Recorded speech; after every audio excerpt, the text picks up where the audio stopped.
Bumisita si Pangulong Bongbong Marcos sa lungsod ni Mayor Leni Robredo.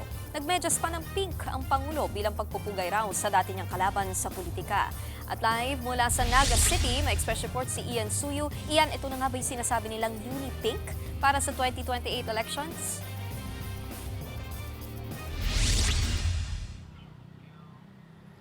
Nikki, walang bahid politika. Yan nga yung nilinaw kanina ni Pangulong Bongbong Marcos sa kanyang pagbisita dito sa Naga City. Yan ay sa kabila nga ng umuugong na posible umanong pagsasanib puwersa ng kampo ng administrasyon pati na rin ang kampo ni Naga City Mayor Leni Robredo para sa 2028 presidential elections.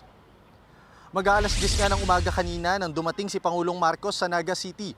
Sinalubong siya at sinamahan ni Naga City Mayor Leni Robredo sa pag-iinspeksyon sa Jesse Robredo Coliseum na nagsisilbing evacuation center tuwing may bagyo sa kanilang lugar. Walang awkward moment sa pagitan ng dalawang opisyal na matatanda ang naging magkatunggali noong 2022 presidential elections.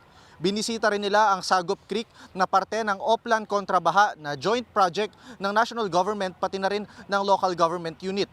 Kasama din dito si DPWH Secretary Vince Dizon. Baka ilang beses na nag-usap sina PBBM at Mayor Leni habang iniinspeksyon ng creek.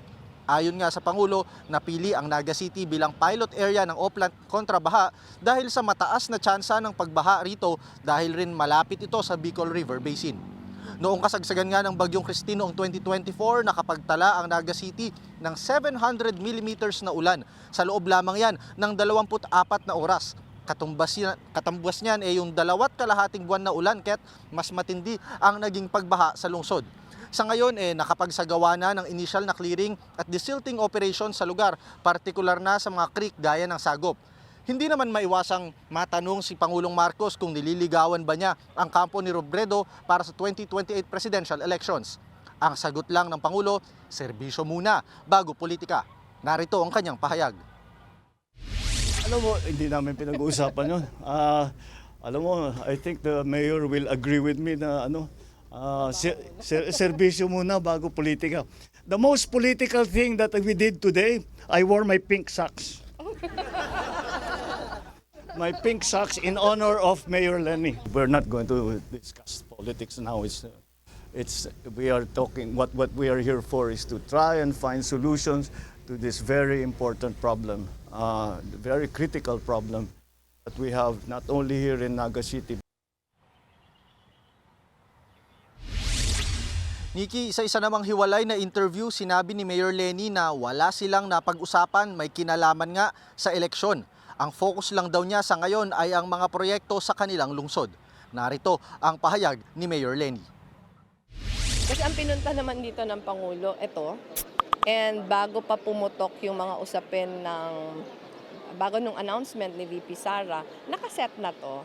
So siguro hindi maiiwasan na bigyan ng kulay politika, pero wala talaga.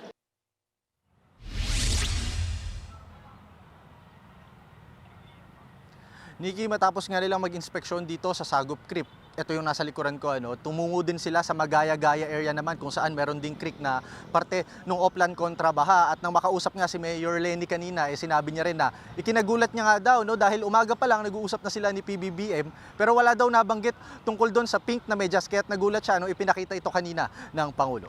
Yan muna ang latest mula dito sa Naga City. Nikki?